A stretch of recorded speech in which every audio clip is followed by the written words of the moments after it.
রুদ্রকে উচিত শিক্ষা দিয়ে রায়চৌধুরী বাড়িতে ফিরে গেল হৈমন্তী। হ্যাঁ বন্ধুরা, এমনটাই দেখা যাবে। তাই সম্পূর্ণ জানতে ভিডিওটিতে লাইক দিয়ে চ্যানেলটি সাবস্ক্রাইব করে দেখতে থাকুন। গল্পের শুরুতেই দেখা যাবে মৃন্ময় বাবু পার্টির দুজন লোককে একটা লিস্ট দিয়ে বলে যে দেখুন, এখানে রুদ্ররূপ বাবু আমাদের পার্টির জন্য কি কি করেছে সেটা দেখুন, এই এলাকার জন্য কি কি করেছে দেখুন দেখুন। আর মাস্টার মশাই, রুদ্ররূপ বাবু যদি আজকে পদত্যাগ করে তাহলে আমরাও কিন্তু পদত্যাগ করব। বুঝতে পেরেছেন? আপনার বয়স হয়েছে, আপনার সময় এখন শেষ হয়ে আসছে। আর আপনি আমাদের কথা কি বুঝতে পারবেন বলুন তো? আপনার তো এখন সরে যাওয়ার সময় এসেছে। যা শুনে মাস্টার মশাই পুরো চমকে যায়। তারপরে রুদ্র বলতে থাকে, আমি পদত্যাগ করতেই পারি, কিন্তু নেহাত ওনাদের কথায় আমি পদত্যাগ করলাম না। ঠিক আছে?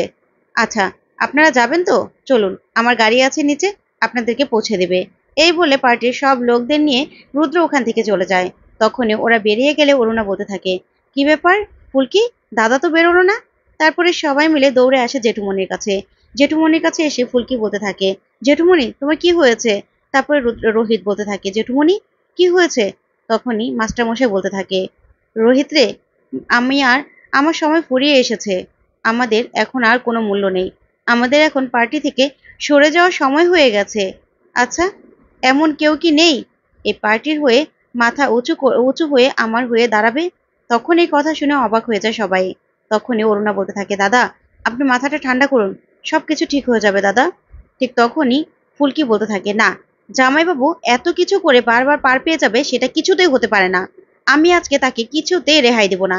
এই বলে ফুলকি সেখান থেকে দৌড়ে ছুটে বেরিয়ে আসে রুদ্রকে ধরার জন্য। তখনই ফুলকির পিছন পিছন রোহিত, লাবু, পারু ওরা সবাই চলে আসে। তারপরে দেখা যাবে ঈশিতা আর রুদ্র বাড়িতে ঢোকে। আর ঈশিতা বলতে থাকে, রুদ্রদা, আমাকে ফুলকি ঠকিয়ে আমার ফোনটা পাল্টে দিয়ে এত বড় একটা ফাঁদে ফেলবে আমি কিছুতেই বুঝতে পারিনি। তোমার আজকে কতটা অপমান হলো বলো তো? ঠিক তখনই ফুলকি এসে দাঁড়ায়। দাঁড়ালে ঈশিতা বলতে থাকে, এই তো শয়তানের নাম নিয়েছি আর শয়তান চলে এসেছে। আমার ফোনটা পাল্টে দিয়ে তো খুব চালাকি করার চেষ্টা করেছিলে, তাই না? কি করতে পারলে? কিছু করতে পারলে? রুদ্রতার না কিচ্ছু করতে পারোনি তুমি ফুলকি। আমার ফোন দাও, আমার মোবাইল দাও। তখনই ফুলকি বলতে থাকে, শোনো, তুমি না এই জামাইবাবুর সাথে থেকে থেকে কি কি করেছো আমরা সবাই জানি। তাই বেশি বেশি কথা বলো না।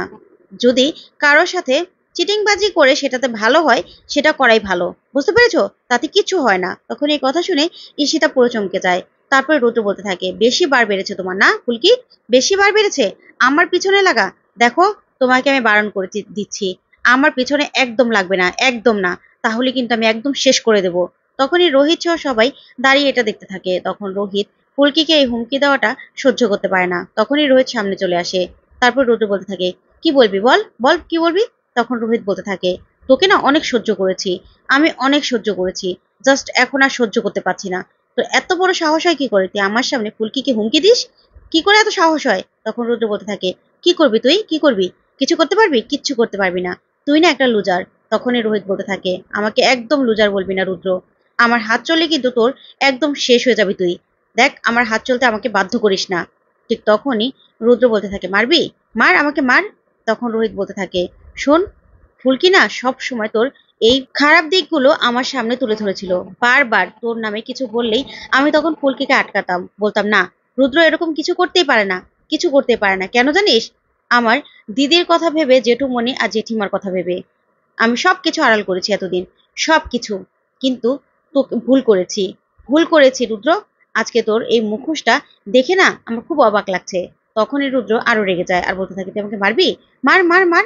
ঠিক তখনই রোহিত রুদ্রর ওপর হাত তোলে আর সবাই মিলে ধরে রাখে আর বলতে থাকে, না স্যার না। ঠিক তখনই দুজনকে আটকে রাখতে না পারলে মাঝখানে অরুণা চলে আসে আর এসে বলতে থাকে, তোমরা চুপ করবে, তোমরা থামবে। রোহিত, একদম চুপ কর। তো জেঠুমনির শরীরটা একদম ভালো নয়, উনি একটু রেস্ট নেবে। তোরা প্লিজ চুপ করবি? আর রুদ্র, প্লিজ একটু মাথাটা ঠান্ডা করো, আর এসব ভালো লাগছে না। তখনই রুদ্র রেগে ওখান থেকে চলে যায়। আর ঈশিতাও বলতে থাকে, তোমরা কিন্তু রুদ্রদার কথাটা একদম ভাবলে না, বুঝতে পেরেছো? তোমরা খুব খারাপ করছো। এই বলেই ঈশিতাও রুদ্র পিছু পিছু চলে যায়। তারপরে দেখা যাবে রোহিত বলতে থাকে, আমি ভুল করেছি, আমি সব সময় ভুল করেছি ফুলকির কথা না শুনে। তখন ফুলকি রোহিতকে বলতে থাকে, স্যার, আপনি আমার জন্য জামাইবাবুর গায়ে হাত তুললেন? তখন রোহিত বলতে থাকে, জানো তো, আমার দিদির গায়ে হাত তুলেছিল, তাও আমি কিচ্ছু বলিনি। সব সময় আমার জেঠুমনিকে ও ছোট করে, তাতেও আমি কিছু বলিনি। সব সময় দিদি বলতো, জেঠুমনিকে ও সব সময় ছোট করে। আবার জেঠিমাকে ও ভুল বুঝাচ্ছে, কিন্তু কিচ্ছু বলিনি। আজকে তোমাকে শাসাচ্ছে, তোমাকে মেরে ফেলার হুমকি দিচ্ছে, এটা আমি কি করে সহ্য করবো ফুলকি? কিছুতেই না, ওকে আর আমি ছেড়ে দেব না। ও আমার ও আমার সরলতা দেখেছে, বন্ধুত্ব দেখেছে, কিন্তু আমার আসল রূপটা ও দেখেনি। তখনই অরুণা বলতে থাকে, তোরা চুপ করবি? তারপরে ফুলকি অবাক হয়ে রোহিতের দিকে তাকিয়ে থাকে। তারপরে রোহিতকে নিয়ে অরুণা উপরে চলে যায়। এদিকে পারমিতা আর তমালও চলে যায়। তারপরে ধানুকে ফুলকি বলতে থাকে, জানো তো ধানু দিদি, এই জামাইবাবু না কোনোদিনও আমাদের এই বাড়ির কোনো কারো ভালো চায়নি, জানো, সব সময় ক্ষতি করেছে। আর এখন তো জেঠিমাকেও ওখানে আটকে রেখেছে। আমার তো ভয় করছে কি না কি হয়, জেঠিমাকে কি না কি বোঝায়। জানো তো জেঠিমা কবে বাড়িতে চলে আসতো, এই রুদ্রতার জন্য আসতে পারছে না। জামাইবাবু খালি জেঠিমাকে ভুল বোঝাচ্ছে। তখন ধানু বলতে থাকে, রুদ্রতার এতে কি লাভ? তখন ফুলকি বলতে থাকে, জানি না জামাইবাবুর এতে কি লাভ, সেটাই তো বুঝতে পারছি না, কিন্তু এবার না আর চুপ করে থাকবো না। তারপরে দেখা যাবে সকাল হলেই রোহিত আর ফুলকি দৌড়ে আসে। তারপরে জেঠুমনি চাটা দেখে ফুলকি বলতে থাকে, এ কি মা, জেঠুমনি চা খায়নি? তখন অরুণা বলতে থাকে, দাদা বের হয়নি রুম থেকে, আমি তো দাদাকে ডেকে গেলাম চা দিয়ে। তখনই রোহিত গিয়ে দরজা ধাক্কাতে থাকে আর বলতে থাকে, জেঠুমনি দরজা খুলো। তখন জেঠুমনি কোনো সাড়া শব্দ দেয় না। তখন সবাই ভয় পেয়ে যায়। তারপরে রোহিত বারবার ডাকতে থাকলেই জেঠুমনি ভিতর থেকে বলতে থাকে, রোহিত রে, আমার একদম ভালো লাগছে না, আমাকে একটু একা থাকতে দে, আমার শরীরটাও ভালো নয়। তখন রোহিত বলে, জেঠুমনি ডক্টর ডাকবো, তুমি একটু দরজাটা খোলো না। তখন ফুলকি বলে, না স্যার, এভাবে হবে না, এভাবে ডাকলে জেঠুমনি কিছুতেই দরজা খুলবে না, এখন না জেঠিমাকে দরকার, জেঠুমনির পাশে থাকার জন্য।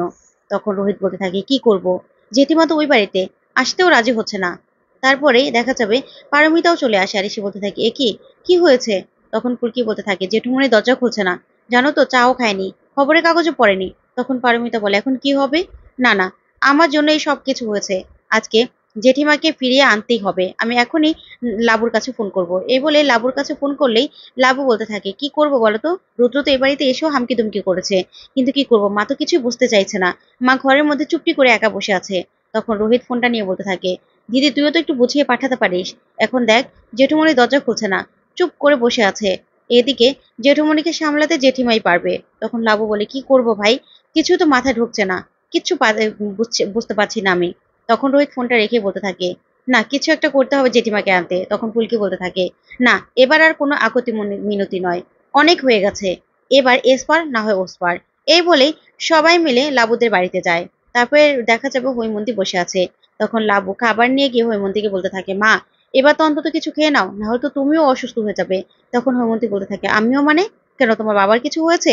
ঠিক তখনই ফুলকিরা চলে আসে আর সে বলতে থাকে, জেঠিমা তাতে তোমার কি, তোমার তো কিছু যায় আসে না, তাহলে তো তুমি ও বাড়িতে চলে যেতে। তখন হৈমন্তী এই কথা শুনে অবাক হয়ে যায়। তারপরে ধানুদের বলতে থাকে, ধানু, তোমার জেঠিমনির কি হয়েছে? তখন ফুলকি ওরা বলতে থাকে, জেঠিমনি দরজাও খুলছে না, চাও খায়নি, খবরের কাগজে পড়েনি, এমনকি পার্টি অফিসেও যায়নি। তখন হৈমন্তী বলতে থাকে, কেন, পার্টি অফিসে তো ওনার এখন একটা জায়গা আছে, কেন যাবে না? তারপর লাবু বলতে থাকে, মা তুমি কেন বুঝতে পারছো না, এ সময় বাবাকে তোমার দরকার, চলো। তারপর ফুলকি একটা লাঠি নিয়ে জেঠুমনিকে বলতে থাকে, জেঠিমা তুমি লাঠিটা নাও, তোমার তো সব রাগ আমার উপর, বলো আমি কেন দিদি আর দাদাভাইকে বিয়ে দিয়েছি, তুমি আমার পিঠে ছাল তুলে নাও, তারপরে তুমি চলো। তারপরে ফুলকির কথায় জেঠিমা যাওয়ার জন্য বেরোতে চাইলেই তখনই রুদ্র চলে আসে, এসে বলতে থাকে, মা তুমি চলে যাচ্ছ, আমার এত অপমান হওয়ার পরেও তুমি ও বাড়িতে চলে যাবে না, তুমি কিছুতেই যেতে পারবে না। তখনই লাবু বলতে থাকে, রুদ্র তুমি কেন আটকাচ্ছ মাকে, এ সময় বাবার মা পাশে থাকা দরকার, তুমি কেন আটকাচ্ছ, তুমি কেন মিথ্যে কথা বলছো? তখন রুদ্র বলতে থাকে, শোনো, আমাকে না তথা কেউ মেরে ফেলেছে, রোহিত আমার গায়েও কালকে হাত তুলেছিল মা, তুমি কিন্তু এদের কথা একদম বিশ্বাস করবে না। তখনই হৈমন্তী বলতে থাকে, কি, মেজো বড় ছেলে তোমার গায়ে হাত তুলেছিল, কই আমাকে তো বলনি। তখন পারমিতা বলতে থাকে, মা আপনি বিশ্বাস করবেন না, কল্কিকে রুদ্রদা শাসাচ্ছিল, আমরা নিজে দেখেছি। তখন রুদ্র বলতে থাকে, মা ওরা ভুল করছে, ওরা সবাই ফুলকির ফাঁদে পা দিয়েছে। তখনই লাবু বলতে থাকে, মা তুমি কারো কোনো কথা শুনবে না, রুদ্র কথাও শুনবে না, তোমার মন যা চায় তুমি তাই করো। তখনই হৈমন্তী বাড়িতে ফিরে যাওয়ার সিদ্ধান্ত নেয়। আর রুদ্র রেগে যায়। তো বন্ধুরা আজকের আপডেটটি কেমন লাগলো কমেন্ট করে জানাও।